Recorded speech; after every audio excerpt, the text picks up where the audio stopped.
যুগান্তকারী সিদ্ধান্ত আমাদের পাড়া আমাদের সমাধান। যে আমাদের পাড়া আমাদের সমাধানে মাননীয় মুখ্যমন্ত্রী প্রতিটি বুথে 10 লক্ষ টাকা করে বরাদ্দ করেছে, যাতে করে এলাকার মানুষ তার নিজের সমস্যা, নিজের মতামত, নিজের সিদ্ধান্ত জরুরি ভিত্তিতে তার এলাকার কাজকর্ম সম্বন্ধে জানাতে পারে, আবেদন করতে পারে। তার জন্য মাননীয় মুখ্যমন্ত্রী আমাদের 1 নম্বর 3টি বুথ মিলিয়ে আজকে পৌরসভার 1 নম্বর ওয়ার্ডে আজকে আমাদের পাড়া আমাদের সমাধানের কর্মসূচি ছিল।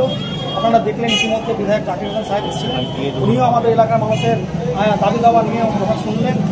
আমাদের পাড়া আমাদের সমাধানে যেটা বরাদ্দ হয়েছে টাকা, তার ভিত্তিতে আমাদের প্রত্যেকটা বুথে কাজ হবে। কিন্তু মানুষ অভিযোগ করছে যে রাস্তার কোনো উন্নতি নেই, রাস্তার উন্নয়ন নেই, এদিকে আমাদের পাড়া আমাদের সমাধান। মানুষ ঠিকই বলেছে, সাধারণ মানুষ ঠিকই বলেছে। আমাদের জঙ্গিপুর পৌরসভার 1 নম্বর ওয়ার্ডে মোট 42খানা রাস্তা, কাঁচা রাস্তা, মাটির রাস্তা আছে। আমি এর আগেও আমরা পৌরসভার পৌরপিতার হাতে আমরা 42টা কাঁচা রাস্তার লিস্ট দিয়েছি, এখনো পর্যন্ত সেই রাস্তার কোনো সুরাহা বা সমাধান আমি পাইনি। তাই আমি মনে করি যে আমাদের এলাকার মানুষের জলজন্ত যেটা সমস্যা, কাঁচা রাস্তা, এই কাঁচা রাস্তার যাতে সমাধান হয় তার জন্য আমি বিশেষভাবে আবেদন জানাচ্ছি পৌরসভা আমাদের কর্তৃপক্ষকে।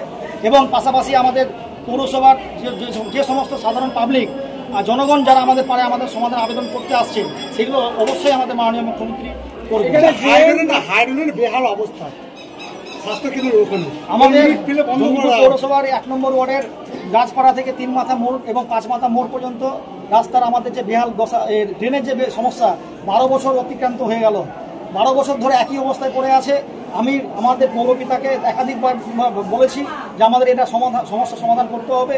এখানে আমাদের একটা স্কুল করছে, আমাদের জামে মসজিদ করছে, জুমা মসজিদ, পাশাপাশি আমাদের একটা স্বাস্থ্যকেন্দ্র করছে। এই সার্বিক এলাকার মানুষের জলজন্ত একটা সমস্যা, এটা সমাধান করার জন্য আমি বলেছিলাম। আমি 1.5-2 বছর করার পরে আমাদের সমস্যার সমাধান হবে আগামী সামনের সপ্তাহে। এটা শিলান্যাস। পানীয় জলের জন্য অনেক অভিযোগ করলো, কি বলবো? পানীয় জলের আমাদের জঙ্গিপুর পৌরসভায় একটা জ্বলন্ত যেটা সমস্যা, যেটা পানীয় জলের ব্যবস্থা, এই পানীয় জলের সমস্যাটা আমরা 1 নম্বর ওয়ার্ডে আমি মোটামুটি 60% আমি সমস্যা মেটাতে পেরেছি, এখনো 40% আছে, সেটাও আমাদের সামনে 2 মাসের মধ্যে মিটে। আমরা দেখলাম বিধায়ক